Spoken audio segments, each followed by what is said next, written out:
We were laughing and joking and everything seemed funny until they put on the handcuffs. Raise your hands if you've ever gotten into trouble because you weren't paying attention. Yes? Thank you. Raise your hands if you've ever gotten into trouble. It didn't matter if you were paying attention. Yes? Thank you. Well, the place I typically don't pay attention is on airplanes. You see, I recently hit the million-mile mark with United Airlines. And there are two areas in particular I don't pay attention. Number one are the captain's announcements, and the other are the flight attendant's announcements. Now let's just talk about the captain's announcements, not the flight attendant's announcements, but what are some examples of captain's announcements? Anyone? The weather, altitude, okay, etc. Okay? What are some examples of the flight attendant's announcements? Okay? Seatbelts. Let's talk about seatbelts for a moment, folks. It is a car seatbelt.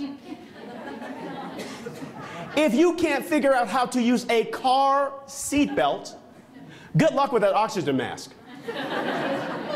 Well, one day we're flying from Denver to the East Coast.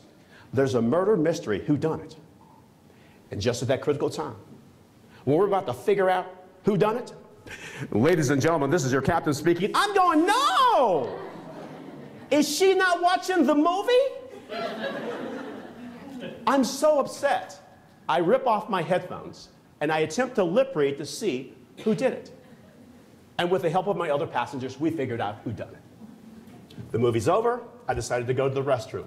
I'm washing my hands. There is a loud noise at the door. I open up the door. It is the first-class flight attendant, and she says to me, and I quote, "What are you doing in here?" I thought it was a trick question. I decided to have some fun with her, so I held up my finger like this. I said, number one, I had to go potty. Folks, whatever you do, here's a travel tip for you. Never make fun of a flight attendant who has no sense of humor. She immediately got revenge. She hopped on the intercom and she says, ladies and gentlemen, as the captain has just announced, for security purposes, 30 minutes before we take off and 30 minutes before we land into our nation's capital at Reagan International Airport, you're not allowed to get out of your seat. But since one passenger has, we're now forced to land at a different airport. Have you ever gotten in trouble because you weren't paying attention? It was a good thing that the other passengers had been buckled up. I'm telling you, I would have been beaten up. And as I'm walking back to my seat, everyone's telling me about the 30-minute rule. And I'm saying to myself, that would have been useful information 5 minutes ago. Thanks a lot, Sparky. And have you ever messed up so bad that you didn't want to make eye contact with other people? And have you ever seen this thing? It's called the Sky Mall magazine. I am studying this thing like it's the Bible. I mean, like it's a final exam or something. Anyway, we land. We land at the right airport. We land at Reagan. And everyone is cheering, and all of a sudden the other passengers are starting to talk to me again. And we're laughing and joking, and everything seemed funny until I received a tap on the shoulder and the flash of a badge. It was the United States Air Marshal. He said, sir, grab a seat. You and I need to talk. Have you ever gotten in trouble because you weren't paying attention? The first class cabin empties out, and there are 3 men who are standing next to me. And there's a part of me that felt comforted by the fact that our government is taking this security issue seriously. But here's another travel tip. Potty first.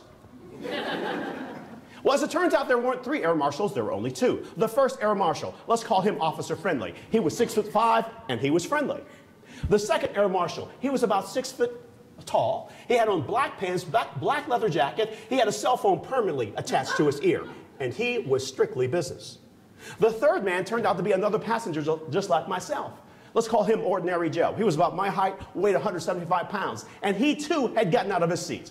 I wasn't the only idiot who did this. It's true what they say, misery does love company. Anyway, they start to question us, and we move from the airplane to the jet bridge. You know, the area between the airport and the airplane. And they start to question us. And the first question that Officer Friendly asked us, do we have any outstanding warrants? And if we have outstanding warrants, we'll be arrested. And I'm praying to God that there's no such thing as a warrant for outstanding parking tickets. How many of you know what I'm talking about? Anyway, they ask us our names, our social security name, a number, our purposes in being in the nation's capital, how long we plan to be here, and on and on. This information is being relayed to Strictly Business, who's repeating it into the cell phone. I asked him, where's this information going to? He said the CIA, FBI, Homeland Security, and the Internal Revenue Service. Have you ever gotten in trouble because you weren't paying attention? Anyway, things kind of settled down. And we're laughing and joking and everything seemed funny until they put on the handcuffs on Ordinary Joe. All of a sudden, Strictly Business says code red. He makes eye contact with Officer Friendly, who turned out not to be so friendly. He slams Ordinary Joe up against the wall. He says, you up against the wall, you're under arrest, and they take him away. And I said to myself, oh my gosh. If they're arresting Ordinary Joes, then the black man doesn't have a chance. All of a sudden, I'm making eye contact with Strictly Business. I can see his gun. I'm saying to myself, oh my gosh. I only wanted to potty. And I've got to go again now. Tate, Edward L., 5'11", 195 pounds. I wanted to tell him I had lost some weight since that picture had been taken. PX90, what do you think? But I didn't think it would be a good idea. Okay. Mr. Tate, you can go. It was 2 hours between the first tap on the shoulder and between the time I was allowed to leave. I tracked down my luggage. And who was standing next to me? Ordinary Joe. And I'm thinking to myself, he's not so ordinary. And I'm wondering, did he escape? Is there a manhunt? But the point I want to make is this. My message is very, very simple. We need to pay attention. You see, me not paying attention, I almost lost my freedom. But Adele, the famous artist who just recently won 5 Grammy Awards, said the album was about a rubbish relationship. And I submit to you the following, that if you have a rubbish relationship, it's because either one person or the other person did not pay attention. And I'm going to invite you to pay attention.